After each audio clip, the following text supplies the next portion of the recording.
Well met, friends, and welcome to Dungeon Banter. Here we combine banter and babble and 7 dungeons to allow the three of us here to be your guides for all things fantasy. I, of course, am Fanboytone of Banter and Babble. And with me, as always, are none other than two of the great fellas from 7 dungeons. But I'll pause and let each one of them introduce themselves to you. I am Drasten the Dungeon Master. That's not fair. Okay. Okay. Always a bit. Always a bit. Yeah, that's not fair. But whatever. All right. Well, I'm Jay Hova, and I am your resident action figure enthusiast, medieval Renaissance festival nerd, and general overall the coolest guy on this stream that you're ever going to get. That's fair. That's so fair. Yeah. We do like that. Yeah. Hey, but boy, no. what's up? Welcome back for another episode of this. I know life's been a lot of busy lately for everybody. We all got together recently, which was pretty cool, and somebody got me sick. We don't know who yet, but I'm still tracking them down. Here.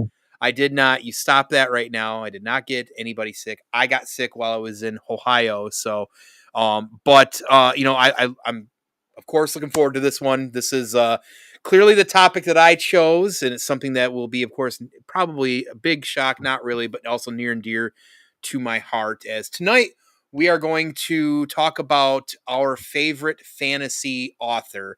Now, if it isn't as close to the fantasy as we thought it might be, and that's your author, that's perfectly fine. We just want to at least take some time to acknowledge those authors and those books and that content and those mythos that kind of made us who we are, maybe enthusiasts in those kind of worlds. So without further ado, just to kind of jump in, or I guess prior to really jumping in, anything you either of you two want to say or go through real quick? I think it'd be good to I don't know, maybe give a little history of when we started getting into books. Is that valuable? Yeah, I think that, because as I'm looking at the notes here, I don't really have that one. So if you think that's something you want to talk about, or we can roundtable that a little bit right now and then jump into each of our favorite authors. How does that sound? Why don't we roundtable that right now? That'd be good. Yeah, absolutely. I'd love to kick this one off. Right around the table. Yeah.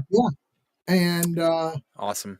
My favorite book when I was growing up as a child, it was a fantasy book. It was Where the Wild Things Are. And that book was one of my top 5 possessions from my earliest childhood memory all the way until the Christmas that I turned 7.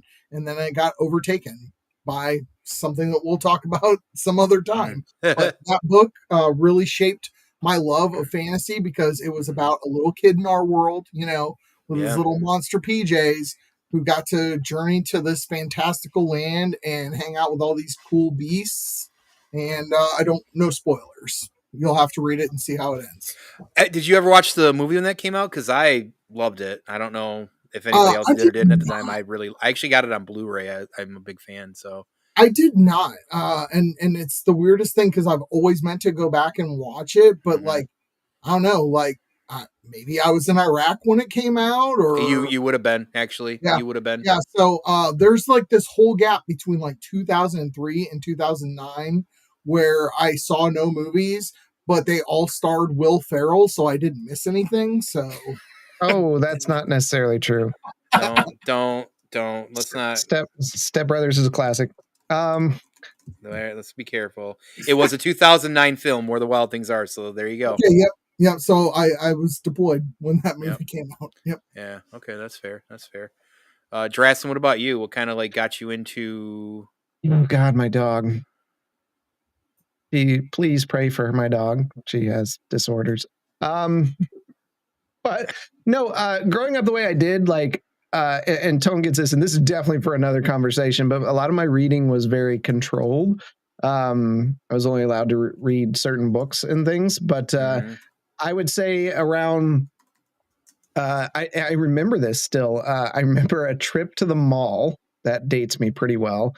And I bought a Tales of the Jedi comic book, which sparked my extreme love for Star Wars outside of the original trilogy. And introduced me to like the Queldromas, Ulic Queldroma, Naomi Queldroma, that's and Exar Kun and all that.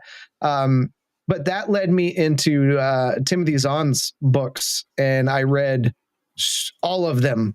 And then Kevin J. Anderson put out a bunch of books, and like Star Wars books were in their prime in the late 90s, and I read a lot of those. And then as I moved into the later years in life, I stopped reading for a while, but then I was traveling a lot, so I did audiobooks, and that allowed me to go through a lot of fantasy books, including like Game of Thrones and things, all of those, because like when you're on the road for 6 hours straight, like what else are you gonna do? So right. Okay. Yeah. So what age do you think you were? Probably like 12, 13, because it was around the time I got into D&D. Early 90s. Yeah, and that's when like you put a player handbook in front of me from back then, and that was a book because I was reading through that. Yeah. Oh yeah. Okay. That could be its own topic, because like the older D&D books, they pulled you in like when you were reading, because like they would have these big long descriptions about what a fighter was versus a barbarian, and I kind of miss that. Like it's something that's been missing out of a lot of the more modern D&D players handbooks and DM. Yeah, but I will say like at my school, required reading was like Chronicles of Narnia and The Hobbit and Lord of the Rings. So these were books because of their undertones that we did read at my school. So nobody wants the undertone. That's not true. You've been many times. God. So it's funny. It's funny you bring up second edition, because I have a ton of second edition stuff that I still have behind here on the D&D shelf here. So, I actually meant to grab some props too, and I didn't know to see about that. But so that was a great question, and I'm still kind of trying to rack my brain, and I'm trying to figure out. I almost said, do you guys remember? I don't know if these are going to be the right kind here, but I remember it really kind of tapping into my imagination. So I'll start with these and say what book I remember as a kid reading that just blew my mind. So, do you remember Where the Concrete Ends or whatever those are, like those poem books? Yeah, where the sidewalk ends. Yeah, those kind of books, and like there's another one as well too. I remember being those things, and I know they were kind of more poem based or something different. Or I don't know if they were short stories. I don't recall. If you guys recall, I don't remember what those was, but I just remember those being very like something that kind of like unlocked something in me. But the true book that I remember reading as a kid, and I read a lot of like the classics early on. It was because my dad had he had a lot of the classics. So excuse me. Oh wow! I just had like a major flashback of these big books of the classics that used to come out that were designed for kids. They were like big white books, and it was like Treasure Island and all those. And I remember going through all those. Yes, so that's what I was getting at. So, Tom Sawyer, Huckleberry Finn. I've got a couple over here as well too. But I think and like Moby Dick and things in that nature. But one of my all-time favorite books, and I remember reading it when I was probably about 9 or 10 years old. That really did it for me was 20,000 Leagues Under the Sea. That book changed my reading, I think, in general. That's probably what really truly hooked me into reading. Outside of, we read some books in school that I really enjoyed. There's a classic back here, and I don't think it's not fantasy. I don't even know what it is. It's called Maniac McGee. It's one of these all-time favorite books that I absolutely adore. But it had to be 20,000 Leagues Under the Sea that really truly just opened up that fantasy kind of love for me when it comes to book reading at the very least. So go ahead. Okay. I was just gonna. Did all three of us read more often as children because of Book It from Pizza Hut? No. Okay, I read like because of Book It. Yeah, I got like first or second place in grade school every year, but it was because I already enjoyed reading so much. Like, But I real quick just Yeah. want to give a shout out, Tone. Your answer apparently won round one of this discussion because Rooney literally squealed from the other room and logged on just to tell you Shel Silverstein in the comments. Like she got Oh, I so see it. excited Yeah, by your Shel answer. Silverstein. Yeah. Yep. Yeah. Yeah, Yep. yeah. That's yeah. I couldn't remember enough of it, but I remember like as kid, like always going through those constantly and just being kind of something that kind of like just unlocked, that imagination portion of it. And honestly, like a lot of the classics, like even Moby Dick or Treasure Island, some of those classics, man, are such still good reads. Jules Verne, right? So Yeah. but yeah. So that's kind of where that started for me. I think as a kid, I was an early big reader as a kid.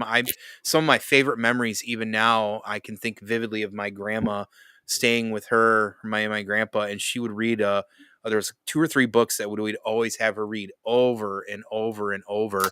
So it was just something that my family was really big into, was reading early like that. So I grew up pretty gosh darn poor, Mm-hmm. and back in the day, bookstores when they were local, right? Like they would discount the books after like 3 months, and so there were these pocket novels that came out. Do you guys remember these at all? They had the little red rooster up here, right? Yep. Yeah. And so like these were $2.50 when we were relatively all kids at the same time. Yeah. And so you would get a whole Conan the Barbarian story or a whole Doc Savage story. And after 3 months, they would go from being $2.50 to 99 cents. And so I would literally like save up my money and then go and buy like the next Conan little short story book and the next Batman short story. That's awesome. Book. Yeah, And that's so awesome. like that was one of my fondest childhood memories, was like getting to hit that local library or local bookstore right when you knew when discount day was, and it was like, here's your $5 in allowance, go buy yourself 5 new books. Damn, yeah. See, that Drasten was only allowed to go to the buy more Bibles with different color covers There for it. So was a lot of that. It was very growing up in the Bible Belt, growing up the school. I know. But now you're giving away my author for tonight. So shut the fuck. If Drasten had grown up in the late 90s as a small kid, he would have been the kid that like everybody else is playing with whatever the hot toy was at the time, or the Rings toys or whatever, and he shows up with the Jesus Christ and the Moses action figures. He's like, look guys, 5 points of articulation. Dude, my parents made me rent the Bible Nintendo Entertainment System games. Oh my god. There was a Noah one, and they all played the same. They were platformers and they were terrible. Yeah, that's funny. They wouldn't allow him to get Jeopardy there either on Nintendo. The dangerous word Jeopardy. It sounds demonic. It does. Well, it does. That is an episode of Dungeon Banter, and I almost did it for November, and I feel it should wait for next year. But I'm definitely doing one on Satanic Panic because it's a topic I've been wanting to talk about for a long time that I'm very, very passionate about. It's funny, the more that we talk about the things we talk about on here, like before the show, we're getting scheduled out episodes months in advance, which is great. So that's it's funny as we keep talking. We're gonna have to make that Excel sheet after all. So yeah, we're gonna have to make a shut up. Why do you say shut up? I agreed with you in the no, I'm not telling you to shut up. I'm telling him because he's doing a bit. A little bit. Probably a little bit. I know that cult life. Yeah. I think that one's going to have a really good discussion from even audience people and stuff. Yeah. So that I think it'll be great. Mm-hmm. I would agree. I might grab some props in a little bit here as well. I actually plan to. I have my 20,000 Leagues Under the Sea book here. I got my Sir Thomas Malory Excalibur book over there as well too, which is an amazing book of based on the Arthurian legend. But I guess kind of jump in. I mean that was a great question. I'm glad somebody thought of that one. Was that you, Drasten? It was. Okay, well. Yeah, good call, Drasten. Good call, Drasten.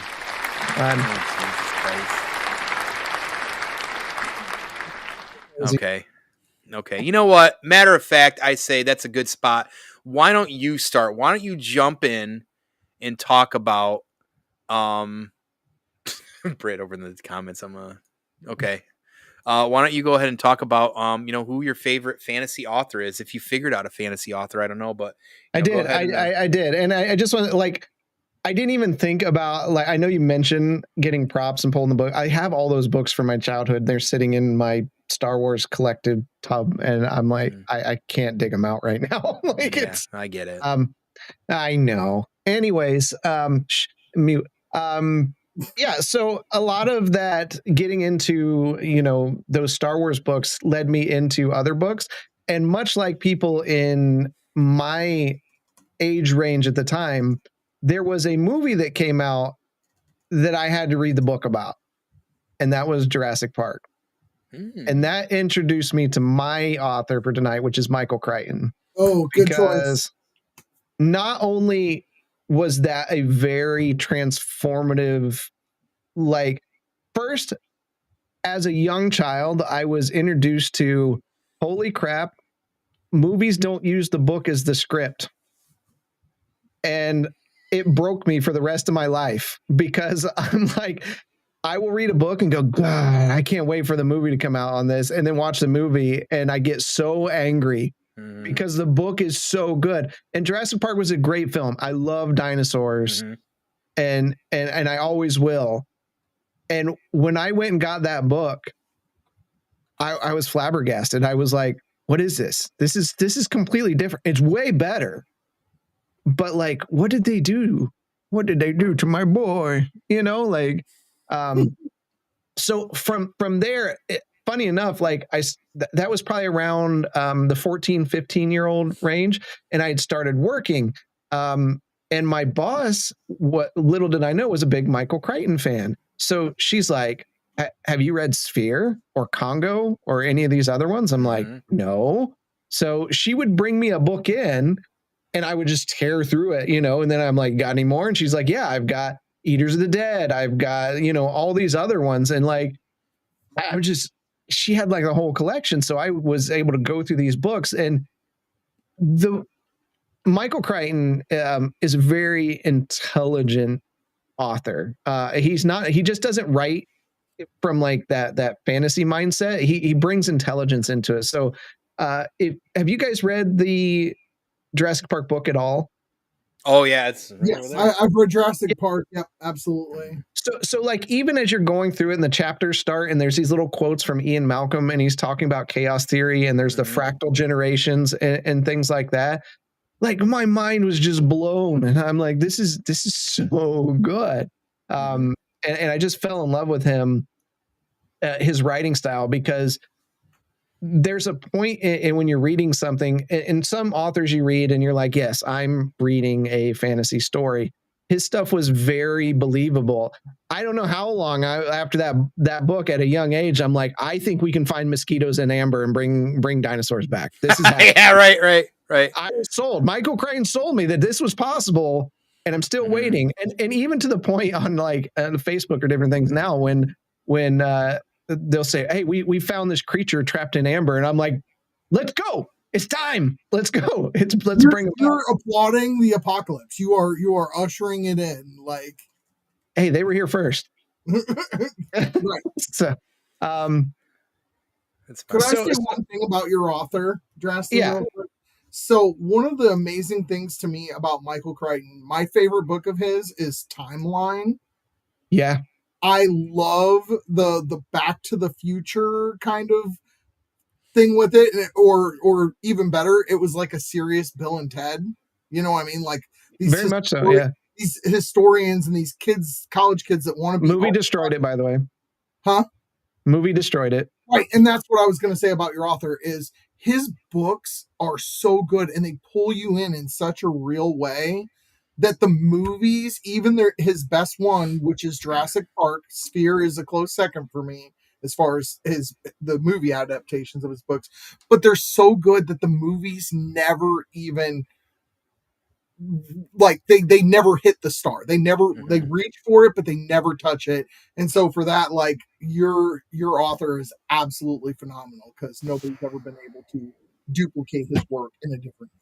Yeah, and some don't even know, and I always like this fact, is like, in our youth, a very popular show was ER, and he actually wrote that. Like, he was the creative person on that, which I think is one reason it was so successful, is because, again, He's a scientific mind that's believable in the stuff that he put together. So, I mean, with his books, there's not a character that like persists through his books or anything. That I think he does a good job of writing characters that are likable and believable. From even the like lawyer guy from Jurassic Park, what you see in the movie is not what's in the book, and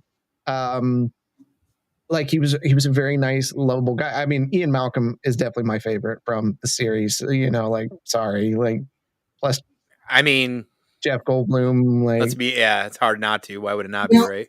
So that's another interesting thing. So Ian Malcolm in the book, like they give him a lot more time. It's not as Grant focused in the book, and like although Jeff Goldblum totally owned his interpretation of that character, like what I saw out of him on the screen isn't what I read of him in the book. Oh, I think that's 100%. Yeah, yeah. But even like Muldoon, the guy hunting hunting the raptors was a different character in the book. Like he was much more likable. So yeah, that's if I had the books, I'd pull them out because I still have them, and I read them multiple times because it was so good. But yeah, that's my author. That's your author. So let me throw some things at you then. So what are some of the reasons why your favorite author? Or did you answer that? if you want to rewind this the last 10 minutes or so. Okay, so what's your favorite? Is Jurassic Park your favorite book in that in like his writings or that series or whatever? Because how many did he have in the Jurassic Park line? 3. I was gonna say, I think it's 3. Right. I thought it was 3 as well too. So is the original Jurassic Park your favorite of the 3 then? And I think it's just a lot of my childhood nostalgia that I think that was my favorite of them. Yeah. Just because it was so well done. It was such a deeper book because the movie started like the middle of the book. There's so much more that happened. It's funny because the scene, like if I remember correctly, I think it's in the first book. The pterodactyl river scene that wasn't even put in until like the 3rd movie or something, or maybe it was the 2nd. I don't remember, but right, that whole scene was like, because you got to remember, like the books like are pretty R-rated. They're actually like pseudo horror in some sense because they get pretty graphic at times with these dinosaurs, and that pterodactyl scene always stuck out to me as like, my God, that's crazy. I think the one that kind of sat with me in my head the most was like in the beginning of Jurassic Park, of course, they're talking about like finding dinosaurs where they shouldn't be, like on beaches and stuff. And they actually put it in like the 2nd movie or 3rd movie. Yeah, it's like it's the begin. It's like that begin. It's not even like the Jurassic Park story hasn't started. It's almost like the analog part of the story or whatever. What is that called? Yeah, but it was much more gruesome because like there was a family and they were on a beach vacation and these compies got in and ate their baby in the crib. And that's how it started. And you're just like, oh, this is not the movie. Right. This is way darker. Yeah. So I wish it would have captured more. Like you said, I think there's money in dinosaurs and there's a whole discussion to be had about the technology they used and what they did and all that kind of stuff. Very well done. Still holds up, I think, pretty well today. But if they would have made that movie and leaned into the horror of it, it still would be a classic today. It just would have a bit smaller audience. Oh, you're right. Awesome. So, as far as can you break down? I mean, are you saying like you seem like you're saying it, but is Ian Malcolm your favorite character of the series? Yeah, pretty easy. It's pretty easy. Okay. How about a special scene or a favorite scene maybe, or something that happened in the books that you really like or just stood out to you? Kind of like how, pterodactyl for me. It's tough because there's so many from like the lawyer, like getting in a fight with like a lead pipe with raptors and stuff. Like he was just eating on the toilet in the movie, but that's now happening in the book. To a lot of I love when books have these little nuances, these little hints to where the story's going, and it just kind of drops them in. I know the Star Wars Aftermath books that came out that are canon to Star Wars they do that really well too, of like, oh, here's this main story you're following, but let's stop for a chapter and talk about other things that are going on. When I kind of like that, and Jurassic Park starts that way and it ends that way, and I really enjoy that. So it's hard to pick out like one particular moment, but obviously I haven't read this book since I was a kid, and very much I remember these scenes with the compies and the raptors and stuff. So those are probably the more impactful. I think that's fair. I think that's fair for sure. Awesome. Well, I should have known, but didn't realize or think you'd go Crichton for sure, because I did know that he was one of your favorite authors. You've talked pretty highly of him in the past, so that was a good one. So gold star for you then. So go ahead and give yourself a clap. Go ahead and do it. Oh, I think he's gotten the clap a couple of times. Easily. Probably from all the squirting. Anyway, so let's see. Next up here, I'm going to hand it over to you, Jehovah, and let's hear it. Let's go through it with you. Who is your favorite author? So mine, for fantasy specifically, because I was trying to stick with that theme, because I have some of us did, yes. Yeah. Well, I really feel like Michael Crichton's a fantasy author. I mean, absolutely, 100%. Yeah. So my favorite is Robert E. Howard, and everybody, like, a lot of people know who he is, but then there's even more people that appreciate what he's built without being able to appreciate him.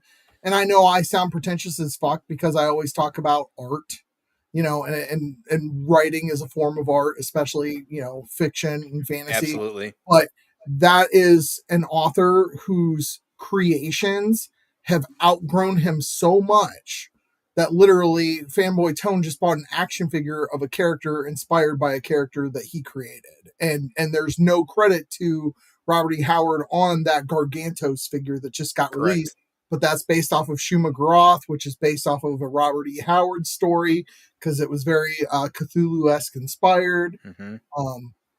But Robert E. Howard is my choice, my favorite fantasy author. And it's funny because it's not books. It's all short stories, short publications, 5 or 6 pages. So really, to enjoy his work, you have to go and find collected editions of any of his characters. Damn. Okay. Which is interesting because I do know a little bit kind of to what you speak of, and I knew he was more of a short story person, and I haven't really read anything of his. But what was interesting is that there's definitely inspiration from H.P. Lovecraft, who also a lot of his works were also short stories as well too. But I think they come from a time and a period where that's just kind of how that kind of like medium or fiction or writing, probably I think just how that just kind of would come out in that sense. Well, yeah, you're talking about the pulp era. You know what I mean? Like everything was short paperbacks and magazines and very quick print items, because literacy was just starting to pick up amongst the masses when they came out. It wasn't just for the rich and well educated anymore. It like literacy had started spreading to everyone. Right. Okay. There's specific reasons maybe why, you feel like that, he's your favorite author, whatever that kind of looks like. Yeah, absolutely. So number one, all of his creations have outgrown him. Like I said, you mentioned his name, and only people that really have dug from whatever character brought them to him know his name right off the rip. Like, L. Ron Hubbard, I know the author's name. I can't tell you a book he wrote. Dianetics. Huh? What'd you say? Dianetics. Right. But you see what I'm saying? Like, Jehovah's Witnesses or some use, or Mormons or something. Scientology, man. Right. Scientology. There we go. But that's the thing is all of his works have outgrown him. Even Red Sonja, as we know her today, is created by Roy Thomas, but he created off of one short story that Robert E. Howard wrote 70 years ago. Wow. And her name was Red Sonja in that too, but like the spelling and the chainmail bikini and all that stuff, that was all Roy Thomas. But like our modern Red Sonja is based off of a Robert E. Howard short prose. Wow, that's cool. I Yeah, didn't know. That's pretty Call the wild. Conqueror, that horrible Kevin Yeah. Sorbo movie from 2001. That's a Robert E. Howard character. Conan, it's one of those things. The original Conan the Barbarian, starring Arnold Schwarzenegger. The part with his father and the forging of the sword and the lead up to his village being killed. That is Conan's origin story. But then from where he gets taken prisoner and put onto the wheel of pain and watching all the people die on the wheel while he pushes it, that is all Cole's story. And I knew that, yeah. Tulsa Doom is not, other than in that one movie, is not a antagonist for Conan. He's Cole's primary antagonist. But it's so weird because, like, Robert E. Howard built these worlds, these completely separate worlds, but all those characters feel like they could live together in one.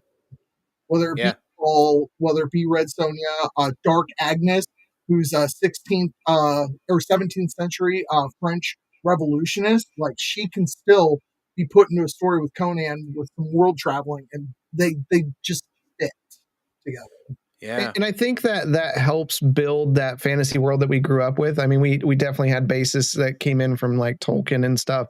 And then when you have an author like this is doing stuff, Conan and those kind of things like showed a much darker side of the fantasy realm, which helped build on what we use today. Yeah. Yeah, for sure. For sure.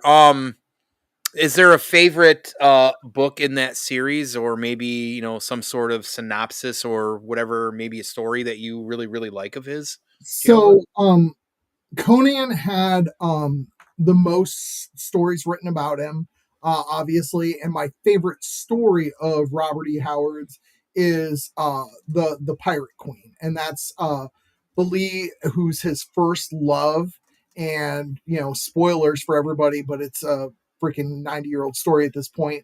She died, Yeah.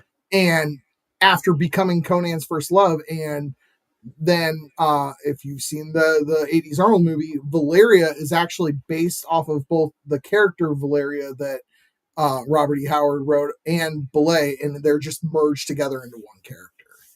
And so the tragedy of losing his first love was Belay. Valeria is actually the last woman he loves before he ascends to his kingdom and becomes king. So that's interesting too, because George R. R. Martin has Valeria as well too. It's like the High Kingdom of the Targaryens, and their like ancestral home. Right. Just less incest in Robert E. Howard's stories. So. That's true. Yeah. That's true. It's funny how often some terminology gets reused, because even in the lore of World of Warcraft, there's a Valeria in there as well, and it's got to come from that, right? It's got to, right? Like it may be one of those things you heard and you don't think about it, and then you're like, oh, I need a name for something. Let's call it this, and you don't even realize and subconsciously. It needs to sound really exotic, but yeah, and it does, right? Like it sounds very old school and like almost elvish in a way, I think so. Right. Yeah. Okay. Cool. But yeah, cool. So well, that's my favorite Robert E. Howard story. My favorite character is Solomon Kane. And I'm sorry, Drasten, I don't know if you know the character or not, but he is a Puritan, but he is also a monster slayer. And so he's my favorite Robert E. Howard character of all, because like here's this Puritan who like gets taught by priests about exorcisms and things like that. And if you read the collected works of him, 3/4 of the time it's some dude in a cult mask, like just running roughshod. There's no actual monster to fight or no true demonic presence. It's a bunch of puppet string pulling. But occasionally, he does have to stab a vampire with a wooden stake or take on a witch with actual supernatural powers. And so he's my favorite Robert E. Howard character. And I got the chance to introduce Tone to that character, which was really, really cool and special for me. Yeah, and I really enjoyed that movie actually a lot too. I thought it was a really awesome movie. It was good. Good stuff, yeah. And I'd heard of it before, but again, it's just one of those things that never gets enough. Gosh, when did that come out? When did that movie come out? 2009, 2012. Yeah, I think we talked about that period of time. Yeah, that's definitely not doing it as much movie watching. If it was of course like Marvel or going to the theaters for that sort of stuff. So that was Van Helsing. very funny guy. Actually, a lot of the Van Helsing It sounds like it. Yeah. got stole off of Solomon Kane, like the yeah. jacket and the hat. That was all stolen off of Solomon Kane. It's funny that you say that, Noah, because I didn't say this when we were watching it. That was definitely something that cred crossed my mind as like this kind of like Van Helsing-esque vibe, but it also felt so different that I was like, maybe it's just something that timeline or whatever common that kind of period. So fair enough. Okay. Anything particular in any of his books or stories that was like a favorite scene or something that happened or something that was really cool that always stuck out to you? Yeah. So one of the ones that I really loved was because I got really, really into Solomon Kane, having gone through my own crisis of faith that you and I have talked about before, Drasten and I have talked about before, getting into being a teenager and starting to have that crisis of faith and being locked into Solomon Kane. There's this story, and while they're not chronologically written or released, when you line them up, it's very clear that there was a path in mind.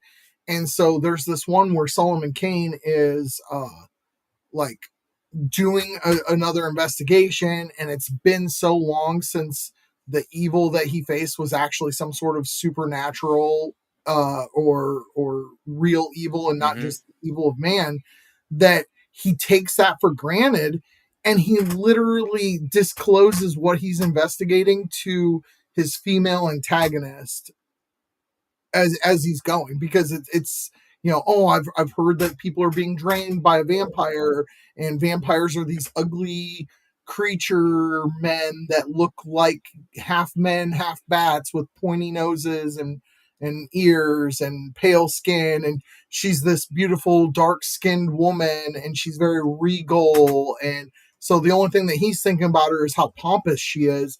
And then like she almost gets him. I think it's the closest to death he gets. Wow. Okay. Yeah. Okay. Very awesome. Sounds like what I need to do is maybe pick up some short stories or something, because very interesting, very intriguing at the very least, and the history behind it being that he took inspiration here, and it sounds like a lot of things took inspiration from him. That's pretty neat too. So awesome. Well, any last things you want to say about your author before we move on to I guess me? Yeah, like I said, it's amazing because he's the start of the era where the person's works can sometimes outlive them. It really feels that way, and it's not because people's attention spans were so short back then. It's that other people have got to dip their fingers into his art and into his world. There are more written Conan books there's more authors that have written full-blown Conan books than short stories of Conan written by Robert E. Howard himself.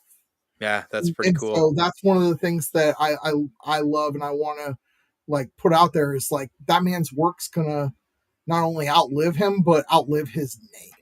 Yeah, that's really neat. That is that says a lot, right? I mean, that's what legacy is about, I think, right there, especially in the author space. Yeah, cool, awesome. Thanks for sharing. I don't want that to be a bit consistently. Jesus. Let's just let it go for this one. Okay. It's our favorite authors. They won out over all the brilliant work out there. That's true. That's true. And Drasten, you want to explain? You just decided to throw us off by moving us around here. I'm sorry, we're out of time. So we want to thank everybody for coming out tonight. And I really don't like you. I want to throw out some great comments out there. So we first of all appreciate everybody showing up with the comments out there. People are throwing out books, authors. I do want to kind of just highlight a few of these as well too. And we thank anybody new for popping in here. As always, if you get a chance, please, don't forget to sub, don't forget to like.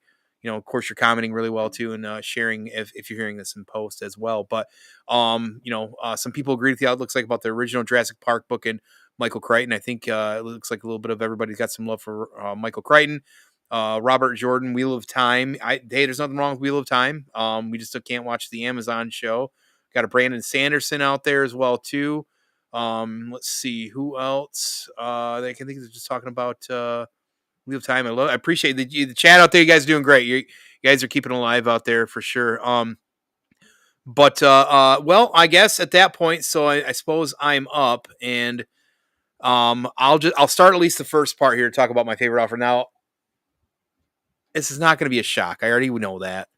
I know, nor do I feel like any of the things I'm going to talk about is probably going to be a shock either. However, I still had to kind of debate it when it came to who I wanted to say, because that's a pretty big one, right? Like, who is your favorite fantasy author? I have a lot of fantasy authors that I really like, some clearly more than others, but there's really one author for me that obviously has always, since I was like a teenage kid, that just, really drew that fantasy love. And that was R.A. Salvatore, of course. If you can see behind me, big shock. A lot of stuff back here that shows Dritz and all that sort of stuff. So, but yeah, he ushered me into Dungeons and Dragons. He had a big hand into that. When I discovered him, I want to say I was like 13 or 14 years old. So it's been like 93, 94. It was the first time reading books for me that had captivated me so much that I was skipping hanging out with friends or playing video games just to stay home on Friday nights to get through the next book, so I could get to the next book and continue going on. Because at that point, I knew that at that point, he probably had, I think, maybe 10 or 12 books out, right? So when I first, easy. because the original trilogy came out in the late 80s. And, I plugged through those three, and then he went back and wrote the prequel. So he did kind of a Star Wars thing as well, too. And it's funny because his favorite author is Tolkien, and you can see it in his writing. And especially like the original trilogy, the Icewind Dale trilogy, there's a lot of like shades of Lord of the Rings in there in some ways, especially like in Hobbit. And much like how the Hobbit is written, where it's very much a child's book and the dialogue's a little campy, his original 3 books are kind of like that too. But when he goes back and does the Dark Elf trilogy and does the prequel, it's a whole other ball game of kind of his writing at that point. So like he just kind of like, went from freshman to senior in that sense. So but yeah, that's pretty much it right there. That's the big ones for me. As somebody who was a big, friend and gamer nerd, or hanging out with cousins every weekend, this author managed to grab me so well with my imagination that I didn't want to leave home. I just want to keep reading. So go ahead. Go ahead. I didn't know if you saw the message. No, I didn't see any message or anything like that. I wanted to ask you. So, I know how attached you are to Dritz, but could you speak to the world that he is in? Like, because he is the main character, but like he is part of a legit D&D party. So yeah. So that is the the Heroes of Mithril Hall is at one time at least what they called it. If it's evolved then, and I'll talk about that in a moment. I'm a little bit behind on some of the later books. But yeah, so that was actually really cool. So before I got into reading R.A. Salvatore, I was introduced into some D&D novels prior to that. And ironically, it wasn't Dragonlance. It was actually the Time of Troubles in the Avatar trilogy, which if you were deep into second edition, Forgotten Realms campaign setting, that was the entire backdrop for Forgotten Realms. The Pantheon is the entire backdrop for Forgotten Realms. And I do feel like, ironically enough, that's forgotten pretty often. Like, we don't talk enough about the gods in the Pantheon in Forgotten Realms much, but I'm saying that because that captivated me enough to also that's part of the reason why I picked up the trilogy that he had written, was because I was like, man, I recognize that name. I recognize this world, this mythos that they build, and I was hooked on that. And that's when I picked those up. I'm like, well, who's this dude, right? So, but yeah, like the characters that he hangs around are people like Bruner Battlehammer, and his daughter Katie Bree. He found her as an orphan. She's a human, but it's his foster child. And then Wolfgar the Barbarian, he kind of did the same thing. Bruner Battlehammer takes all these people under him. Dritz was a dark elf, a drow, and that was something that really hooked me too, because I was a big elf fan, and got hooked into the drow as well too, and their background from being underground and evil, and him doing the not so normal in that world, which was come to the surface and live on the surface as well too. So some really great enemies, some things that arcs that never finish or do finish later down the road. Things always come back around from long time. So yeah, so and because of the popularity, honestly, of Dritz Duerden, that is why I think starting in 4th edition, Wizards of the Coast made Forgotten Realms the mainstay campaign for D&D. It might have been 3rd edition, I don't recall for sure, but it's because it just gotten so popular because of the games like Baldur's Gates and this, that, and the others. So yeah, I don't know if that fully answers your No, it was question. perfect. Long-winded as per usual. So we'll pause. Drasten, did you have a question for Tone? No, I was just going through the questions because I didn't know if you saw that. I did not. Oh, that's okay. Fine. What would you say is your favorite book in those series of books? I know there's tons of them now. So, well, before I get to that, I suppose what I'll do is I'll kind of give a deep reason, and this will kind of bring me into that. So one of the things that makes R.A. Salvatore such a great author for me is that I always say he paints vivid pictures in my mind.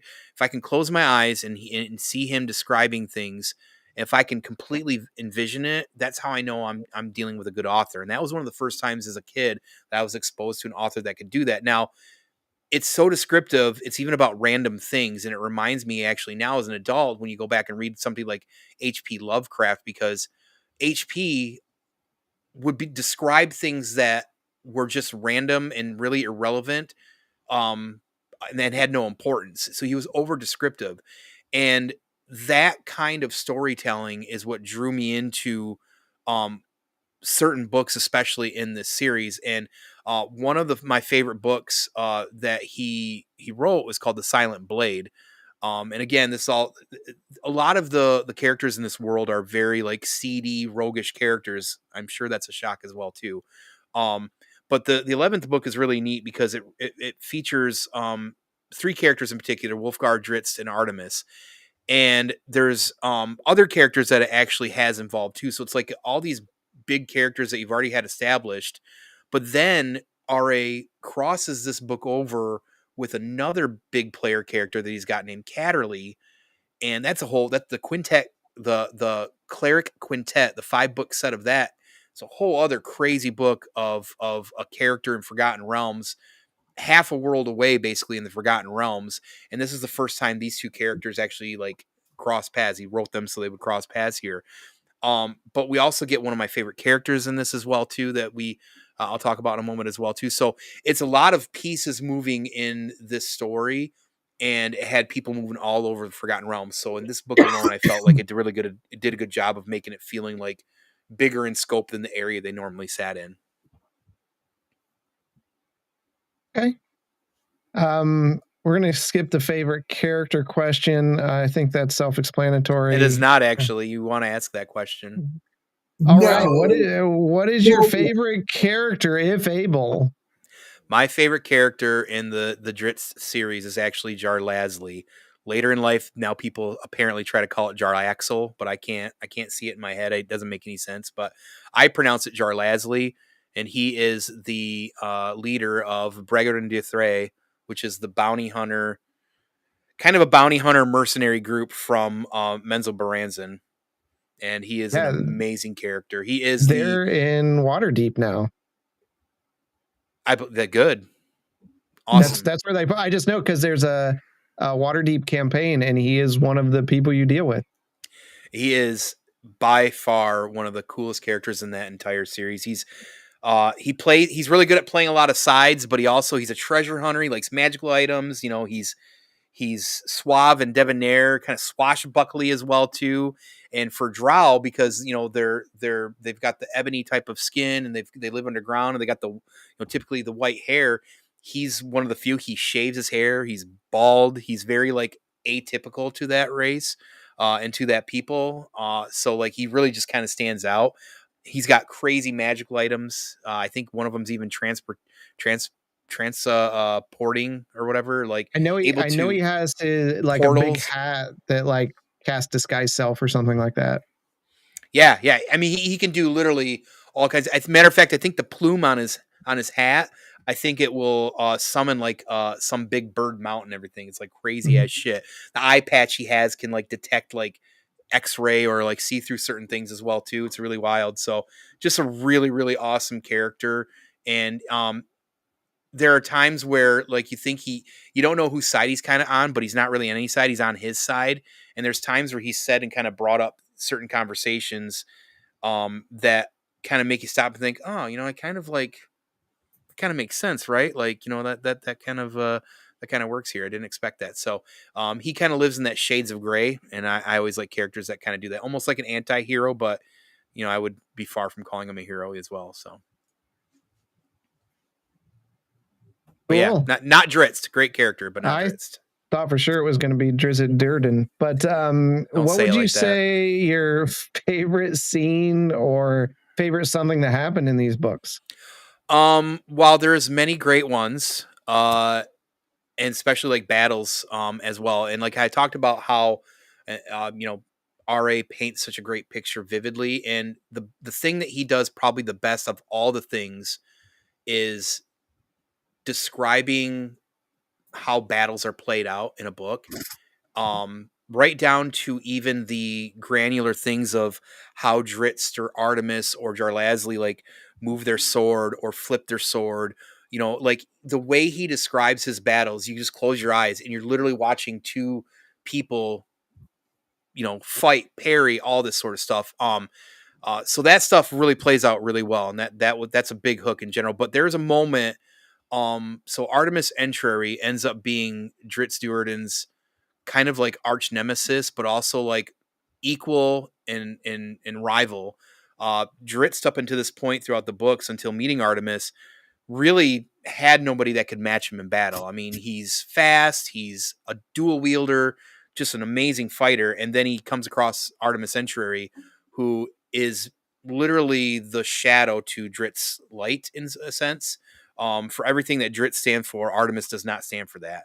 And he's also a dual wielder. He uses like I think some form of like a rapier or something like that, and like a dagger, a vampiric dagger. And there's a part as we go down the series where it's the enemy of my enemy is my friend sort of thing, and they have to work together and fight as a team in a battle specifically. And they even kind of go back to back with each other, and it's like chef's kiss of writing in a battle when you're already dealing with somebody who's really good at them. It's like two equals just being able to do this amazing dance in Blade Fury, and just like I said, like it's something amazing to see when you read it. Nice. Yeah. So that's Tone. You know, R.A. Salvatore also has one of my favorite written scenes ever, and it's Drizzt's final confrontation with his mother in the book Relentless. When that final confrontation between the two of them, him and his mother Malice, like when that happens, I literally like put down that book and started crying. I was like, okay, like I need to take a beat from this book. Yeah. There's some really emotional scenes that and that can hit a lot of emotions, like being able to come back with Malice and stuff like that too. But like stuff with his father, Zach Nafian, you know, just like really like early on. I mean, I'm talking like again, we're still talking like early 90s, and where you're reading this stuff, and I'm just like, I've never read anything that was so so emotionally like gripping for me in that kind of book form. And that was also the same time. So I started reading these novels, and then it was around the same time I was literally starting to play D&D. Like I had picked up a second, edition handbook, and reading that through as well too. So all these sort of things just like cultivated into me being just a D&D super fan, and playing for a lot of my years in the 90s. So one thing that's a fun fact I do like to share about R.A. Salvatore, and gets some people pissed whether they remember it or not, is Bob Salvatore is the reason that Chewbacca died in the old Star Wars canon as well too. He was the one that wrote Vector Prime and killed Chewbacca. Mm-hmm. Got him a lot of hate for that too. Yeah. Yeah, a lot of people were not fan of that because Chewbacca's such a favorite character. That doesn't exist anymore in the canon either way, but Vector Prime is sitting back here, and I've met him twice. He's really nice, really friendly. I've gotten his autograph twice. He's really cool, and hopefully someday I'll get to come full circle and meet him one more time. But with your passion for D&D, do you see yourself maybe joining a persistent campaign sometime in the future? That remains to be seen. I will have to look into something like that. That's a pretty big commitment. I want to play D&D all the time. It's all half the time I feel like that's all I talk about and think about, ironically enough. But not to commit a day, multiple days, a month, that's tough. But we'll see. I will say, because there's some comments here about you meeting him, there is something like magical almost when you meet an author, especially one from your childhood. I remember just a few years ago going down to a Comic-Con, and there was this really big line of people, and I was like, who's this line for? And it was freaking Timothy Zahn, which that was a real impactful Star Wars author for me. And I was just like, oh, that's the guy that created some of my favorite characters from Star Wars, like Thrawn and, all that kind of stuff. So it's pretty crazy.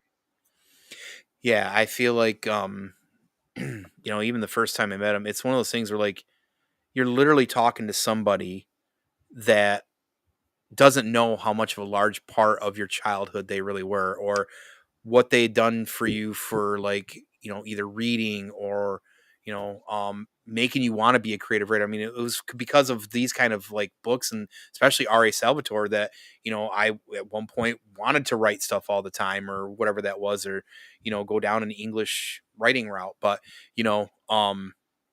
yeah, meeting somebody like that is just it's almost kind of like you kind of stop for a second. I mean, I know it's goofy to say, but sometimes it's like that even with certain celebrities that you meet. Like, I remember the first time I met somebody like Jason David Frank, or the first time I met somebody like Todd McFarlane. It's pretty wild, and kind of almost like this emotional grips you at a moment. Like, Jesus, like this is somebody that I felt like I knew, right? And they don't know that. Yeah. Well, I think this rounds up our authors, right? Yes, this does. I did want to ask though, like, was this easy? I know that for you, Drasten, it seems like you kind of had to think about it, but like, were there any other for all of us here, like any other authors that kind of are honorable mentions that you felt like you were kind of battling, like, should I say this person or this person is this person? I really did. I kicked it around. R.A. Salvatore was on my short list as well. Michael Crichton really wasn't, because like, and our talk earlier today really changed my perception of what fantasy is.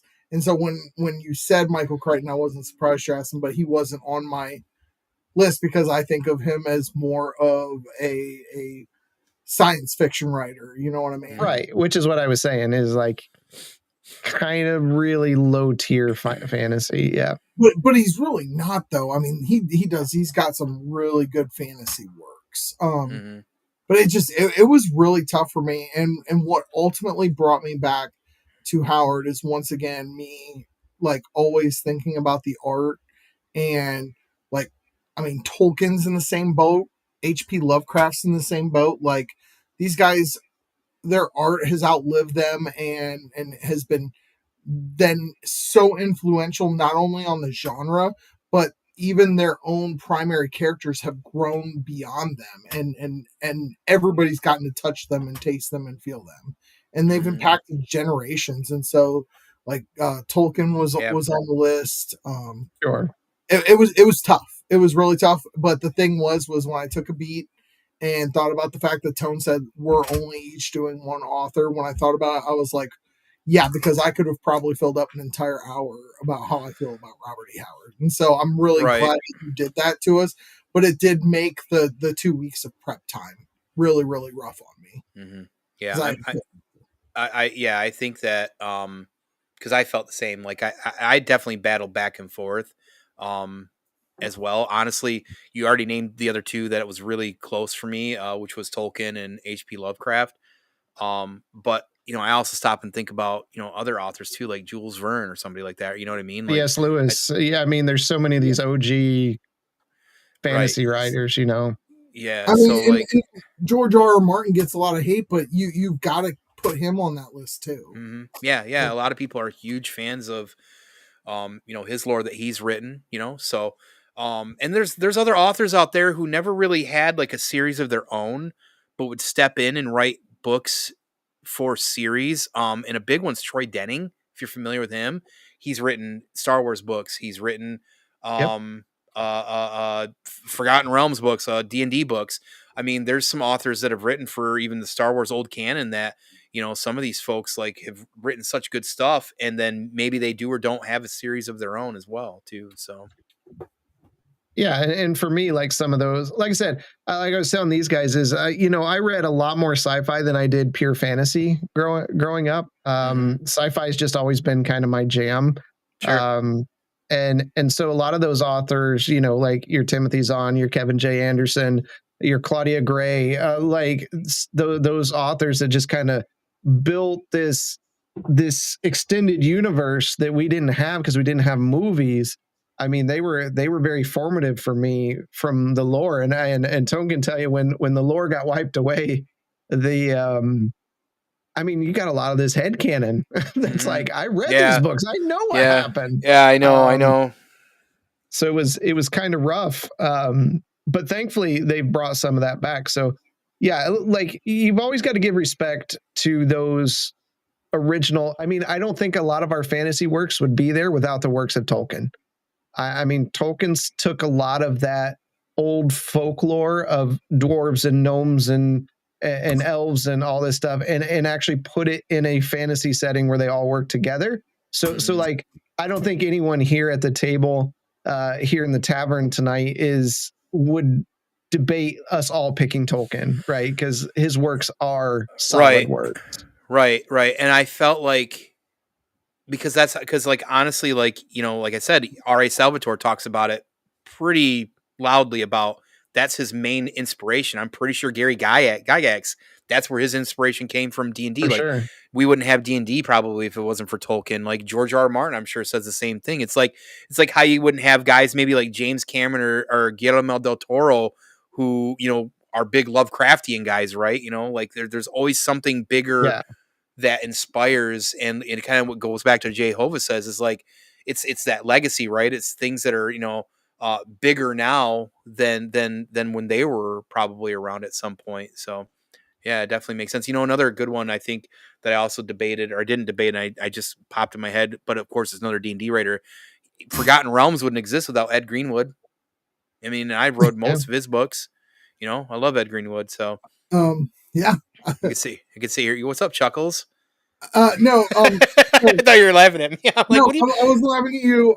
It's just so I have been waiting for this moment to reveal something to our 7D and Banter and Babble faithful viewers.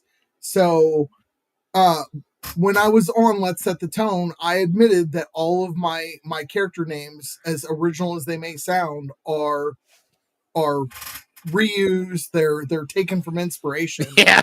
So one of my favorite authors is Margaret Weiss, and she wrote a lot of the Dragonlance campaign stuff for TSR. But she wrote a book called Testament of the Dragon, and in it, there is a human that becomes a worm to a dragon, and his name is Justinian. And so she was on my short list, but I figured this was probably the right episode to drop it, and I recommend, even though it is a like ages 9 to 12 book, it is still enjoyable for adults. So anybody that wants to like see where the ideas for Justinian's character started sparking. Hey, I would say don't discount some of those younger books that are built for a younger. I mean, as we talked about before. No, here we go. No, shut up. The Hobbit was written for children in a fantastic series of books, right? Mm-hmm. Or a fantastic book. So like, just because it may be geared toward a younger audience doesn't mean it's a bad book. I remember reading, there was and Tone, you might have read some of these too. It was like, they were like teen Star Wars book where it was Jason and Jaina Solo and Anakin Solo, Young Jedi, the Young Jedi series, and they were really great, deep books. Man, I remember reading those because the Ben Skywalker solo book where he goes looking for Anakin. When Ben goes looking for Anakin and he finds him just as Anakin's figuring out who he truly is, like. Oh man, that was such a good book. And the fact that they didn't use that old canon, reuse it because it was so well done. Well, we know what happened up for the future. Well, you know what happened with Anakin's. Was it Anakin Skywalker or Anakin Solo? Anakin Solo was that George, after this character had been introduced, George Lucas got wind of that character and said, "There's only one Anakin. That character can't exist," and they had to kill. That's why he ended up dying on Center Point Station, if I remember correctly. Oh my god! But he was such a good character, and his and Ben Skywalker's growing up as cousins and being like these two Force users that are just as powerful as their parents. I'm sorry, we're going off. No. I apologize. Trust me, you are speaking to the choir on that talk for sure.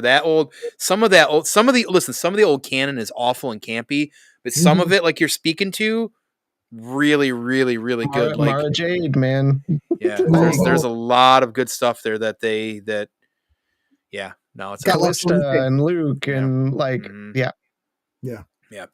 So, another dungeon banter. That will be for another dungeon banter. So, that is definitely going to do it for us for this episode of Dungeon Banter here in the tavern. But hey, we definitely appreciate everybody being able to pop in here and pulling up a chair and having a chat with us and talking about your favorite author or moments or whatever that would be. I appreciate, I was checking out the comments out there as much as I could. Looks like a lot of folks were having some back and forth about those sort of things. So again, we appreciate that. And if you're new here to Dungeon Banter, make sure to give 7 Dungeons a sub and Banter and Babble a sub as well too. You'll be able to find that post in the collab and descriptions as well too. But don't forget, of course, to like this video. If you're still here right now, just take 2 seconds to like that video. We appreciate that too. Smash the bell. Of course, always smash my bell. And real quick, Tone. Yes. Our surprise guest for November has already confirmed yes. So should we just say it? Absolutely. Let's give this. Okay, fine. Yeah, go right ahead. I was ready to rip my clothes off. Go ahead and say it. Who's going to be on here? I'm not really going to rip my clothes off. from Hardinger Studios is going to be back for episode 4. Yes, and what are we going to be? 19th. And what should everybody watch and prep for? Or read? Oh, yeah, absolutely.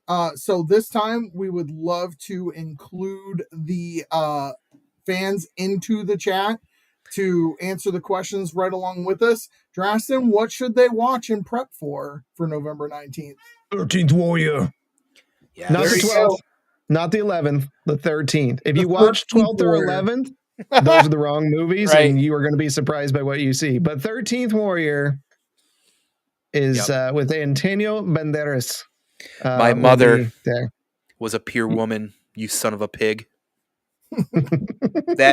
That scene around the campfire, man. Lo there do I see my mother. Lo there do I see my father. Lo there do I see my father. Awesome. Well, good conversation, guys.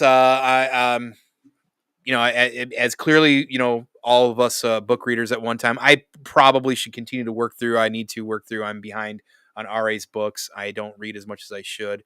I feel like that's partly my own fault because the amount of time I've put on my plate. But there's still nothing better than relaxing and reading a book. So, you know, I wanted to talk about this, and I know mine was pretty obvious, but I really enjoyed hearing what you guys had to say about your authors. So thanks for sharing that. And then as far as the usuals when it comes to the contents and the stuff, as always, where can we find Seven Dungeons, guys? You want to say it? You want me to say it? Sure, I'll say it. You can say it. Out on Facebook. We do have an Instagram. We're working on it, but you can check us out every Monday night doing the Shadow Spark Chronicles. Drasten making everybody go crazy, one character, one player at a time. Mm-hmm. It is blowing up. We had probably our most emotional episode ever last, and one of our favorite characters is now back into the fold with DM sitting there tormenting us the whole time. Yeah, it was good. Every Wednesday that we don't do Dungeon Banter, we have the guys streaming video games, and I don't even play video games, but it is sure fun to listen to them chuckle and troll each other the whole time. Yep. I definitely agree.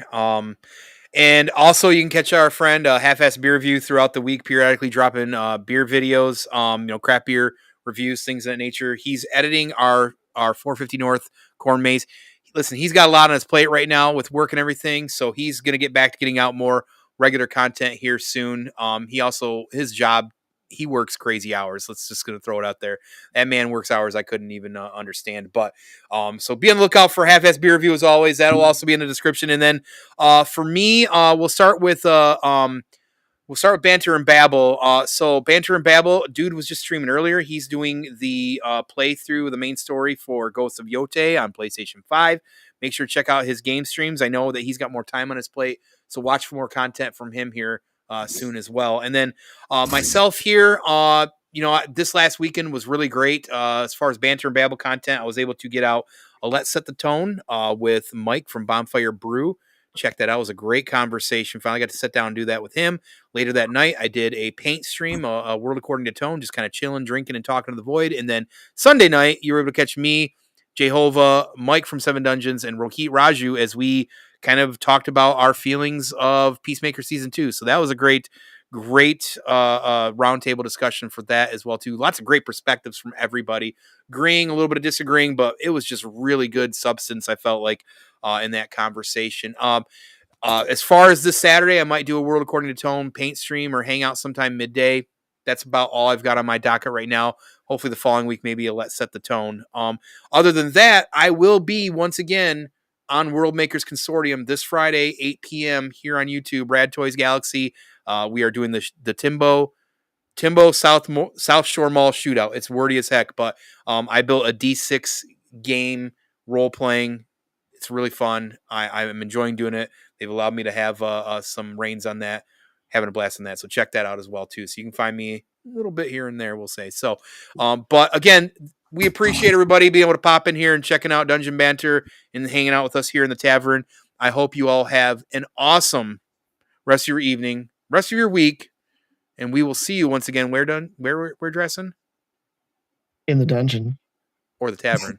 Or the tavern. See you real or soon. The Dungeon Tavern. We'll see you. Either way. Somewhere. Yeah.